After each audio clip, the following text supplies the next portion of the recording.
আসসালামু আলাইকুম এভরিওয়ান। তো এই সমস্যাটা দেখো, এখানে বলা হয়েছে integration of 1/x into x plus 1/x।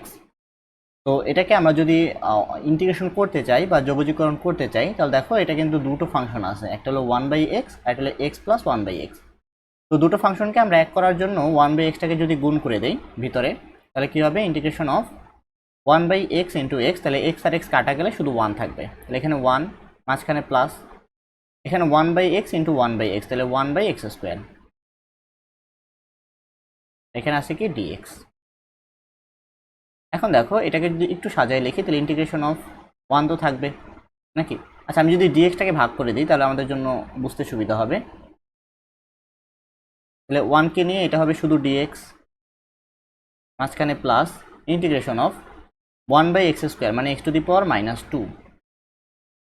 এখানে হবে dx।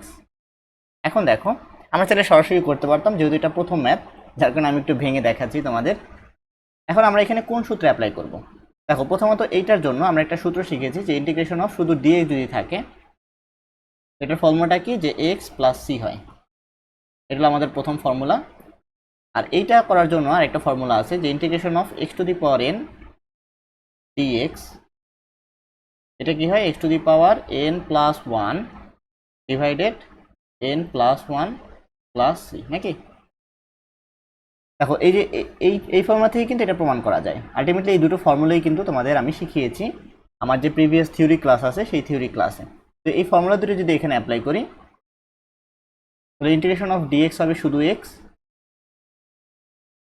মাঝখানে প্লাস, এখানে x⁻n plus 1 divided n plus 1, তাহলে x⁻−2 প্লাস 1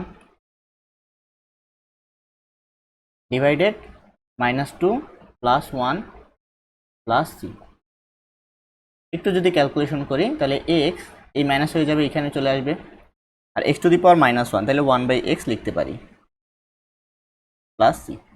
এই হলো আমাদের সঠিক উত্তর।